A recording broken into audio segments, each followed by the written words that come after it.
নমস্কাৰ সকলোকে। আজি আকৌ নতুন এটি মিনি ব্লগৰ সৈতে ইয়াত দেখিছেনে, আজি ওলালো আচলতে আমি শিৱৰাত্ৰি চাবলৈ।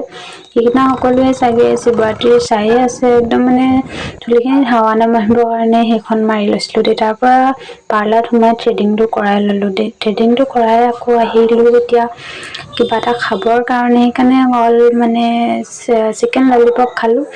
খাই বৈ আকৌ ইয়াত শিৱসাগৰ পালোহি ন। মানুহৰ ভিৰ দেখিছেনে, ইমানেই মানুহ মানে দেখি আচৰিত আৰু। ইয়াৰ এতিয়া ৰৈ লৈছো, অলপ ৰৈ মেলি চাই লওঁ বোলো। তাৰ পৰা ইয়াত দেখিছেনে পুখুৰী পাৰত আহি অলপ ৰলো। পুখুৰী মাছবোৰ চালো, ইমান ধুনীয়াকৈ ৰৈ আছে। তাৰ পৰা আকৌ ৰৈ পিনে বোলো যাওঁ।